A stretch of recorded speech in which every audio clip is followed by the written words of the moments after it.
তৃতীয় স্থান নির্ধারণী ম্যাচে ফ্রান্সকে ৬-৪ গোলে হারিয়েছে ইংল্যান্ড। বিশ্বকাপে তৃতীয় হয়েই টুর্নামেন্ট শেষ করল ইংলিশরা।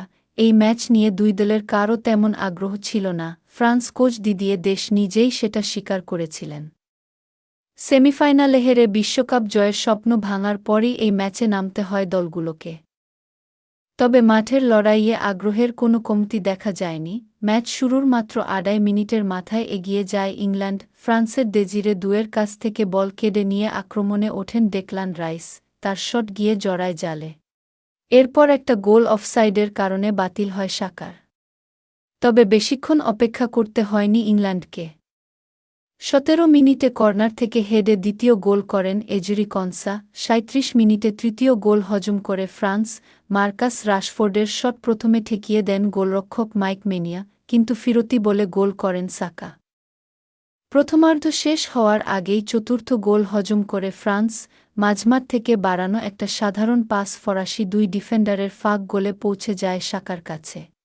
প্রথম ছোঁয়াতেই গোল করেন তিনি। বিরতির আগেই ৪-০ গোলে পিছিয়ে পড়ে ফ্রান্স। বিরতির পর জেগে ওঠে ফ্রান্স। মিশেল অলিসের পাস থেকে গোল করেন কিলিয়ান এমবাপে। এরপর প্রতিআক্রমণ থেকে গোল করেন ব্র্যাডলি বারকোলা। ব্যবধান নেমে আসে ৪-২-এ। কিছুক্ষণ পর আবারও গোল করেন এমবাপে। কামব্যাকের আশা জাগে ফ্রান্সের। তবে পেনাল্টি থেকে গোল করে আবার ব্যবধান বাড়ান সাকা। এই গোলে হ্যাটট্রিক পূর্ণ হয় তার। স্কোর লাইন দাঁড়ায় ৫-৩। যোগ করার সময়ের ঠিক আগে গোল করেন জুড বেলিংহাম। রক্ষণ থেকে বল কেড়ে নিয়ে একা কয়েকজনকে কাটিয়ে গোল করেন তিনি।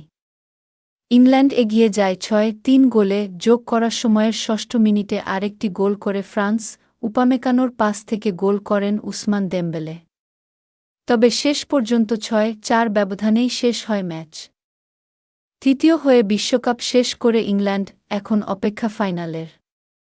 সোমবার রাত ১টায় মেটলাইফ স্টেডিয়ামে মুখোমুখি হবে স্পেন ও আর্জেন্টিনা।